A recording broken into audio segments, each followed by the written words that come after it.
The profession is well placed to help its members comply with their regulatory obligations, and we're trying to do that in three different ways. First, by making sure that members are fully aware of the kind of obligations that they're under. That's classically an issue at the moment in relation, for example, to the new TASs, the Technical Actuarial Standards Framework, which the Board for Actuarial Standards is introducing. Secondly, we're trying to explain what is expected of members much more purposefully perhaps than we've been able to do in the past. That is through developing our own regulatory framework in a way which puts an emphasis on material that will help and support members in dealing with specific problems in specific circumstances. We're also looking hard in that context at the shape of the interpretation service which is available to members and which they can approach when they're looking for advice on how to deal with specific issues, whether in relation to the Actuaries Code or awareness of technical actuarial standards or anything of that nature.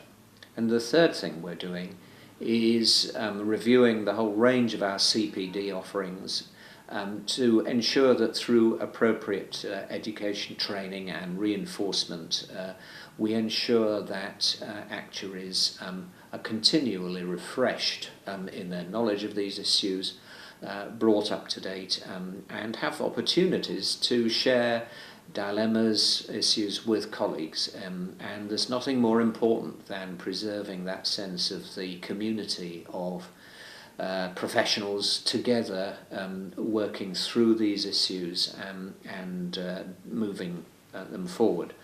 How can individual actuaries look to support themselves in this kind of endeavour? Well, clearly by going on the CPD courses, professionalism courses in particular, but also a wider CPD offering that the profession has available. By continually updating themselves about the contents of the profession's website, which in the regulatory context and so on is continually being refreshed. And it will also help the profession make sure it's up to speed with these things. If members feed back to the profession clearly their expectations, their needs, their wishes, because at the end of the day the profession exists to serve the public and its members. And we want to do both of those effectively. Professional regulation isn't an add-on, it's not an imposition, oh gosh, something else that we hard-pressed professionals have got to cope with.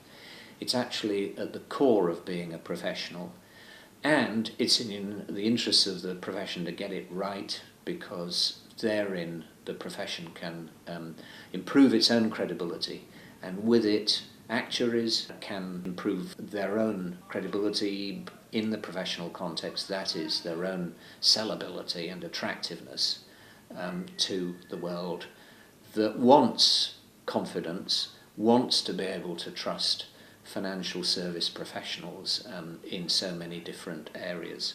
Actuaries are well placed to capture the world, and I hope they see the professional regulation agenda as a vital part of equipping them and the public with the confidence to enable them to do that.